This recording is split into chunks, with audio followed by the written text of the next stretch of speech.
Hello, it's time for second fantasy webcast of the season, and tonight we'll be discussing the impacts of the Curtis Granderson trade to the New York Yankees. As many of you know, the deal involved the New York Yankees, the Arizona Diamondbacks, and the Detroit Tigers, with the biggest name in the trade being Curtis Granderson. Curtis Granderson will be going into his fifth full year in the major leagues.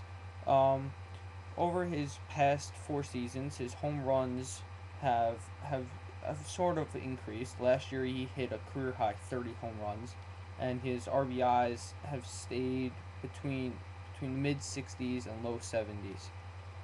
Curtis Granderson also steals. Has also stolen about 20 bases, can steal about 20 bases. But the biggest things with Curtis are his average and strikeouts. The which, as many fantasy owners know, can hinder one's team. Curtis Granderson can strike out a ridiculous rate. As a rookie, he struck out 174 times, and last year he struck out 141 times. And also last year he posted his lowest average of his 4-year career, 249, and that's way off from his career 272 average, and even farther from his second year campaign of 302. Now, obviously the Yankees didn't trade for a 250 hitter, and why should they? Because 250 hitters aren't needed in real baseball or in fantasy baseball. They're not going to help you unless they're Adam Dunn and they hit 50 home runs. Not going to help you, and that's not Curtis Granderson. So obviously the Yankees see something in Granderson that they think they can change. Now, taking that, Granderson Granderson could be a very nice asset for not only the Yankees but for fantasy players alike. First of all, you have to consider that possibly if he proves himself out of spring training and the Yankees don't re-sign Johnny Damon, Curtis Granderson could be hitting second behind Derek Jeter and in front of Mark Teixeira. Now, that means a lot of things. First of all, it means he'll score a ton of runs. Second of all, he'll be able to drive in Jeter a few times and whoever batting ninth, because the Yankees aren't like other teams where their ninth place hitter sucks. They actually have a real hitter who bats ninth. So he'll be able to drive in some runs, score a lot of runs. He'll steal a lot of bases because he'll be getting a ton of fastballs because they're not gonna walk him. Which another thing, his walk, he has a pretty good eye, so batting him second is not a crazy idea. Um, and so he'll get a lot of pitches to hit, and so he'll also be able to steal a lot of bases.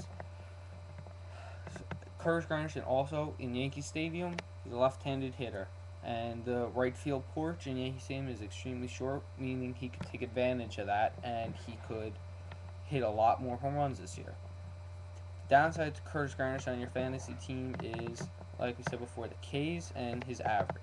However, the biggest thing has to be his batting average against left-handed hitters. Last year, he hit an abysmal 180 against left-handed hitters, and that just doesn't cut it for any team. I mean, that's getting a hit less than one out of every 5 times, and that's just unacceptable.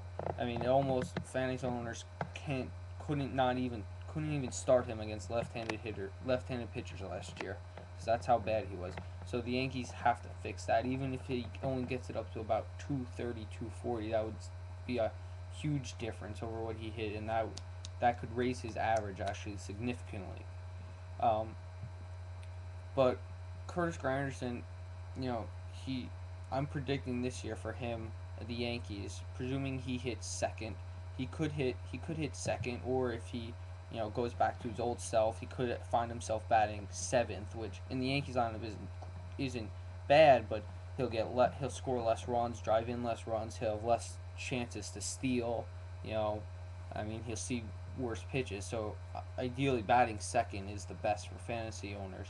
I mean, um, but I'm predicting this year for Curtis Granderson, if he stays healthy, which he has in the past, and the Yankees can figure out how to get him to hit lefties, I'm predicting a solid line of 280 with 28 home runs, 80 RBIs, and 25 stolen bases.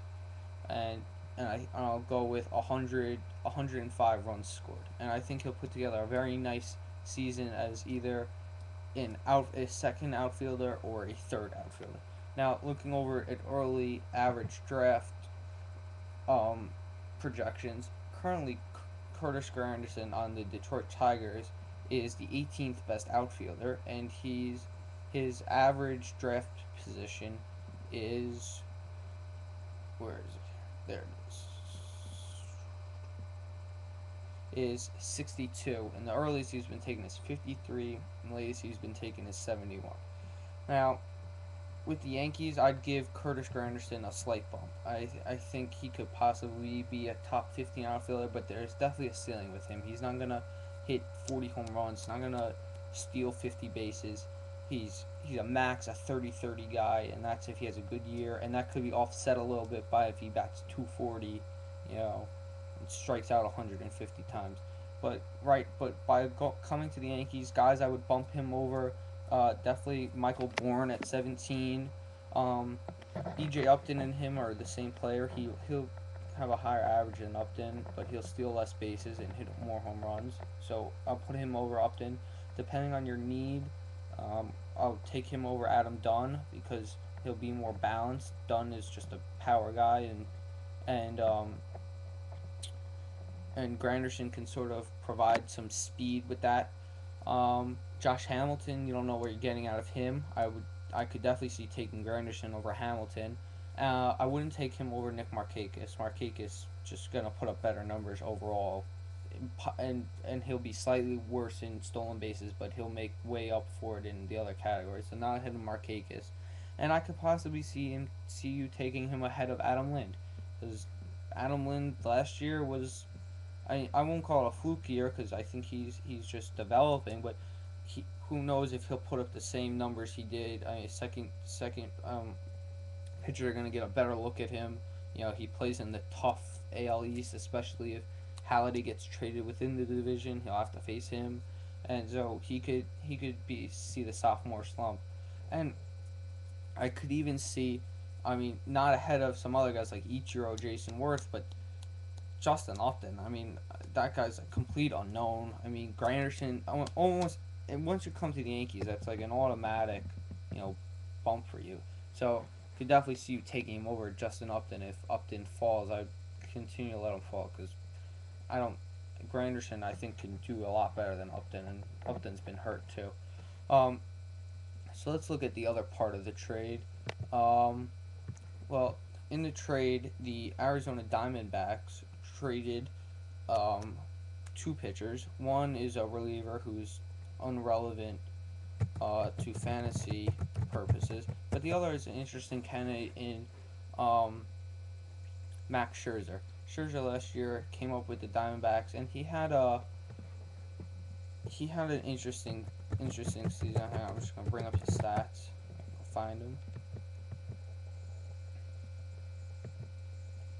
Okay, so Scherzer's is only going to be his second full season in the league. Uh, so he's talking about 2.5 seasons, and last year Scherzer was 9-11 for the Diamondbacks. The Diamondbacks weren't a great team, not a great offense.